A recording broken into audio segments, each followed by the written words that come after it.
SSC chief నఖ్వీపై BCC fire అయింది. ట్రోఫీని తీసుకెళ్లడంతో ఒక్కసారిగా మండిపట్టుకు గురైంది.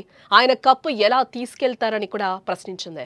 ఐసీసీ సమావేశంలో తీవ్ర నిరసన తెలుపుతామని కూడా బీసీసీ అంటుంది. విజయం తర్వాత నఖ్వీ చేతుల మీదుగా ట్రోఫీని తీసుకునేందుకు టీమిండియా తిరస్కరించింది. భారత్ ట్రోఫీని నిరాకరించడంతో అక్కడి నుంచి నఖ్వీ వెళ్లిపోయారు. ట్రోఫీని తనతో హోటల్కి తీసుకెళ్లిపోయిన వైనం కూడా మనకి కనిపిస్తుంది. పేరుకే పెద్ద మనిషి, చేసేవన్నీ సిగ్గుచెట్టు పనులు.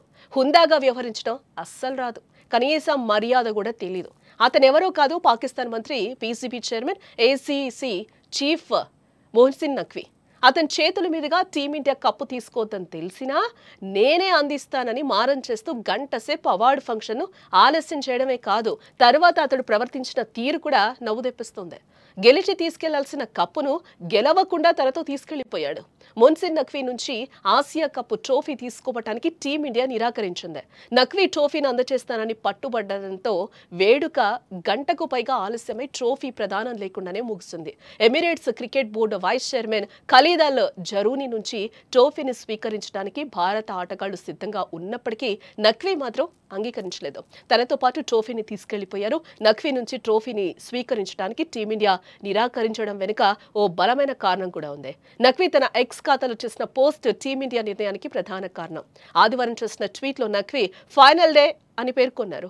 ఆ ఫోటోలో కెప్టెన్ సల్మాన్ ఆగా, ఫాస్ట్ బౌలర్ షాహీన్ షా అఫ్రీదీతో సహా పాకిస్తాన్ క్రికెటర్లు వైమానిక యుద్ధ విమానాల ఫోటోలతో కూడిన ఫ్లైట్ సూట్లను ధరించున్నారు. ఇక ఈ టోర్నీ ప్రారంభంలో నఖ్వీ ఫ్లైట్స్ కుప్పకూలినట్టు క్రిస్టియానో రొనాల్డో ఫోటోను పోస్టు చేసి భారత ఆత్మ గౌరవాన్ని దెబ్బతీసే ప్రయత్నం చేశాడు.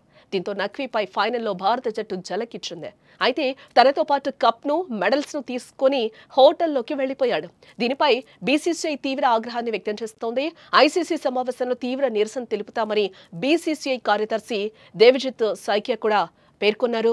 అలాగే ఇండియా విజయంపై బీసీసీఐ చాలా సంతోషంగా ఉంది. గ్రూప్ దశలో సూపర్ 4 ఫైనల్లో పాకిస్తాన్ను ఓడించినందుకు భారత క్రికెట్ జట్టును మేము అభినందిస్తున్నాం. 3 మ్యాచ్లు ఏకపక్షంగా జరిగాయి. మన దేశానికి చాలా కీర్తిని తెచ్చినందుకు మా ఆటగాళ్లను, సహాయక సిబ్బందిని మేము అభినందిస్తున్నాం. మా జట్టు గురించి మేము చాలా గర్వపడుతున్నాం. వారు క్రికెట్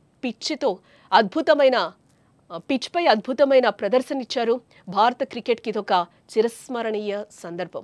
టీమిండియాకు 21 కోట్ల నగదు బహుమతి ఇవ్వాలని మేము నిర్ణయించుకున్నాం. ఈ ప్రైజ్ మనీని ఆటగాళ్లకు, సహాయక సిబ్బందికి పంపిణీ చేస్తామని కూడా సైకియా చెప్పుకొచ్చారు. ఏదేమైనా పెద్ద హోదాలో ఉండే నఖ్వీ చేసిన పని పిచ్చికి పరాకాష్ట.